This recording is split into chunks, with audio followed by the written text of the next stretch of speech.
Hello, it's Monday the 23rd of October 2017.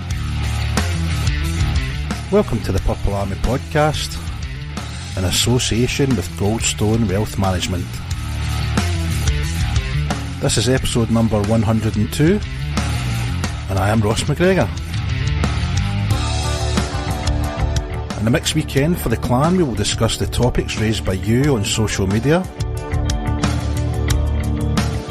First off though, we look back at the last fortnight's games.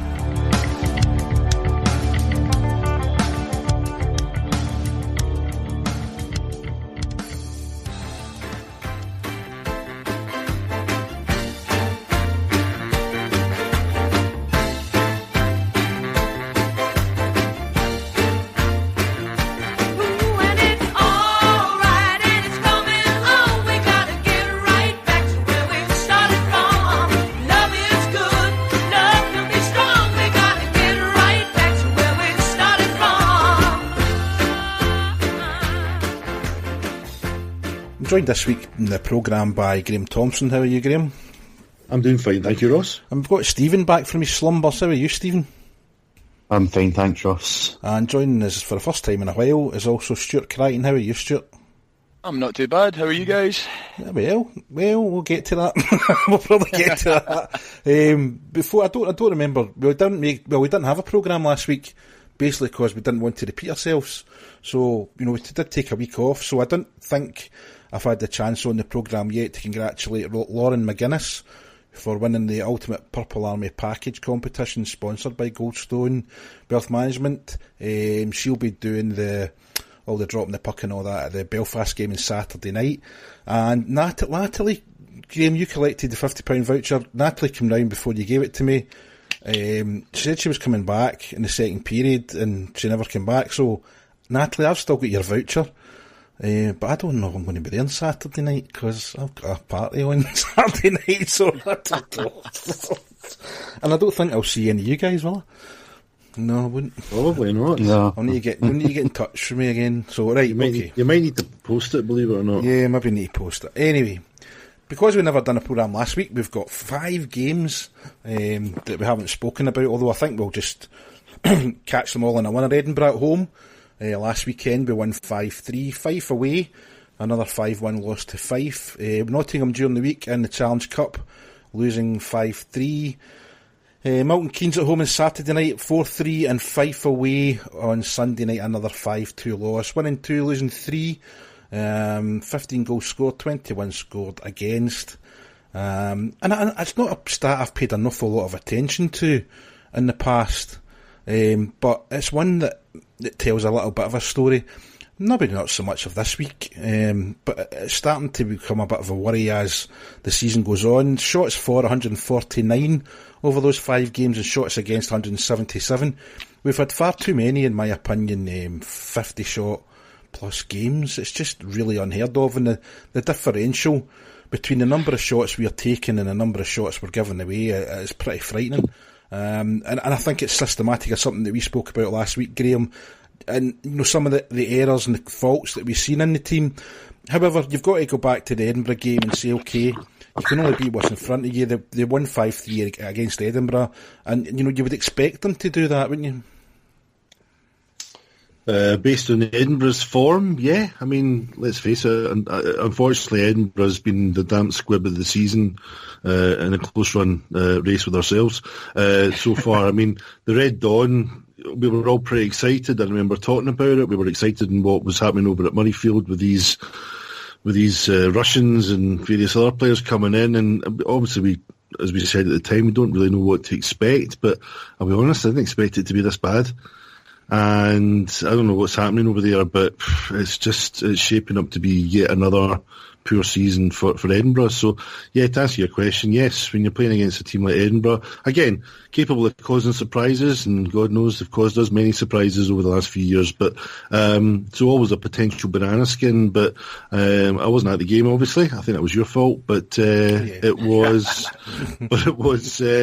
by all accounts, at this moment in time with our form, we'll take a win no matter how, and we got a win, which was fine. But it's certainly, we would expect to get 2 points from that, and we did. But as later games proven, it doesn't necessarily mean anything at this stage. Yeah, and it's hallelujah for Edinburgh, because that's where 2 of our wins have come from, home and away, so far this season. Fife, we just are getting payback from last year, I think, Stephen. That's 3 games we've played them, lost all 3, and not just lost, we've been pummeled. I mean, I think they had taken 40 plus shots in the first 2 periods. And I'm talking last night now, but we're putting them together anyway. It just, the point is, we are nowhere near even coming close to competing with Fife at the moment, Stephen, are we?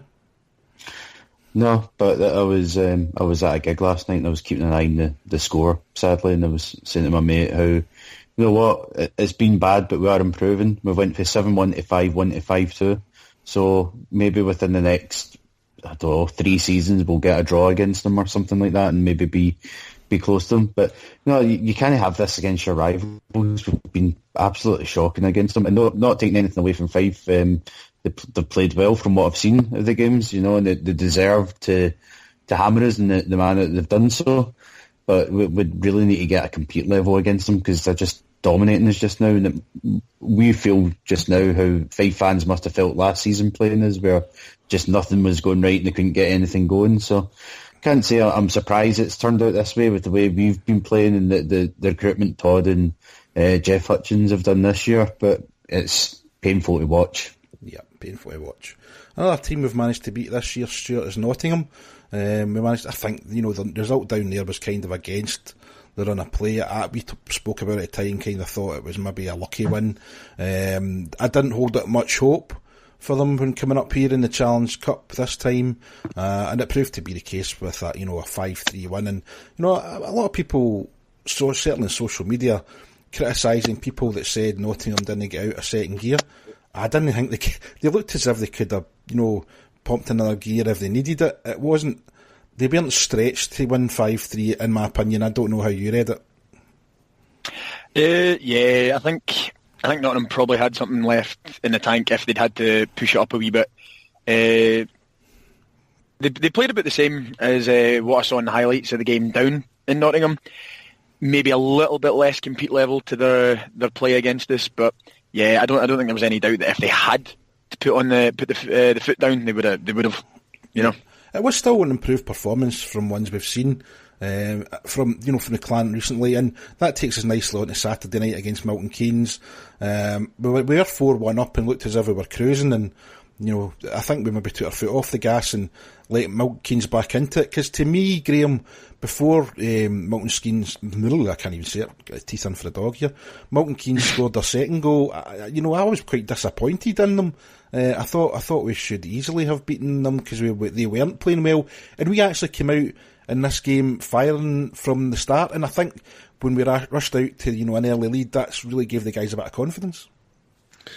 It did. I mean, obviously, John Tripp had been saying he wanted an increase in the compete levels, and I think we were seeing some form of reaction to that. So there's no doubt we were playing better, and it was a good game. It was an exciting game, end-to-end stuff. It was, from that point of view, it was quite entertaining. Which, let's be honest about it, is kind of a large part of what you want at the end of the day, is to be entertained, as long as the result goes the right way. But yeah, I was a little bit disappointed with MK, but I thought at the end of the day, I certainly don't think it's us playing a lot better, although we are playing better.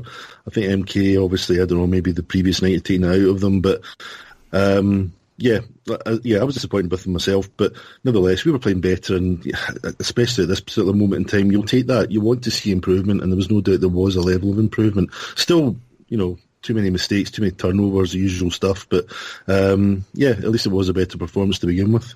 Yeah, I think we kind of got off the cup. You're talking about turnovers, and our old friend, Mr. Butt, at 0-0, had turned the puck over on the blue line, and they got a breakaway, which Ryan and I managed to score, and I think that was the crucial point in the game. I think if we'd have went 1-0 down, Stephen, with the way things have been going, we may have struggled. To just the heads would have went down. There's just something in this team but I've never really seen him having a fight back, so to speak, and recovering from something like that. So, you've got to give Ryan Nye's credit. He's facing an awful lot of shots. His goal save percentage is horrendous, but, one of the things we've spoken about in the last few weeks has been, how the D just doesn't seem to be working. You're reading Milton Keynes, did you know, it was just good to get the win, and it was an entertaining game, wasn't it? I didn't go. I was trying to get my sleeping pattern sorted for going from night shift to day shift. Failed, right enough, but I did try. I've watched the highlights. It doesn't tell the full story, but I think you're right. The thing about Ryan Nye is even though his numbers are absolutely terrible, like if we didn't have him, if we had another goalie, if we had like Zajkowski for last year, I think numbers would be in like the sevens, the sixes, and save percentage. So you can't. Ryan Nye isn't the problem. Let's just put that out there. No, I don't think. If a goalie's facing 40 to 50 shots a night, it's not the NHL. He's no Carey Price or Tuukka Rask or someone like that. We've not got an elite level goalie in the hockey world. We've got a good EIHL goalie. It's really disheartening to see how things are working out for him just because the defence aren't giving him the protection he needs. And I think how many short-handed goals have we given up as well? Well, we've I think there was one. Night, yeah. There was one against Milton Keynes. Yeah. There was 2 against Fife when they humped to 7-1. So even when we've got the man advantage, it seems to be we can't stop leaking goals. And I think everyone can see that where the issues with the team is just now. The defence aren't living up to the billing that they were given at the beginning of the season, and if there's going to be changes, then they need to be made soon, or we're not going to go anywhere this season. But yeah, Milton Keynes, from what I saw, they looked pretty good. They've got good players like Doucette, but it just wasn't happening for them the other night, and they had 3-3 over the weekend, which is always a difficult ask. So I don't know if that played into it. A tough game against Fife on Friday, and they had to play Caps last night. I don't know if they were trying to conserve energy or what, but it just wasn't working for them in a way that I thought anyone would think they would play against us. No, and we've kind of covered the 5 games, although we spoke about the first one. I kind of jumped up to the second one as well. And, Stewart, slight improvement, but it's just not enough, is it? It's kind of all just blurred into one big beating, to be honest. That's pretty true, to be honest. I suppose you could have put it much better myself. They've scored 17 goals in 3 games. There's no improvement in my eyes. I was kind of talking about just, in general, managing to beat Edinburgh, managing to beat Milton Keynes. I mean, I went to the Milton Keynes games on Saturday night not expecting anything. I wasn't even expecting it to compete, to be honest. And that's the first time, I felt that way for a long time. Yeah, well, no, that's true. I'll be honest, I was quite apathetic going into the arena on Saturday. I sat through most of the opening stuff, just kind of leaning on the rails at my seats and just waiting for it to start. And then we were actually playing hockey. There was players playing a lot better than they have been in the last couple of weeks. Even Burt, with his turnover antics, during the first penalty kill we had, he was instrumental in breaking up the first penalty kill. I was quite impressed. Mm-hmm. But then when I followed the scores last night, I was like, looks like all that good work from Saturday is just done already. Yep. And you've got to give Jake Doughty his due. He was doing his job on Saturday night against Milton Keynes anyway. First he had a fight against Nickerson, which, was pretty eatsy-peatsy for me, but, Doughty get the takedown. And then King, Milton Keynes match night live made me laugh when they said that the clan were picking on King, and King duly obliged and beat Doughty in the fight, and I think he landed one punch in the fight, and King's not a fighter, Graham, but then Doughty landed a bit too smart. So it was no contest. No. I'll let you see that comment was ridiculous. You don't mind a bit of bias on occasions when it comes to something like that, but that was just ridiculous. But they soon got to know all about it. I'm the first one to admit. Doughty didn't even want to fight. No, he didn't want to fight. King basically chased him for a wee bit. I'm the first one to say, if ever I was doing commentary for the clan, I'd probably be quite biased, but there's bias and there's just stupidity, so there's no way you could get away with even trying to call that in his favour. But, back to Doughty though, Graham, Doughty was doing what he wanted to do, what he's kind of been brought here to do, and it did energise the crowd at the right time for us. I think we were 2-0 up when he fought Nickerson. It was really Nickerson that was wanting it, but it did work in our favour. It did, and you know, we've talked about the odd game where exactly that thing hasn't happened so far this season. Especially when you're at home and you're wanting to energise the crowd, that is the kind of situation that lends itself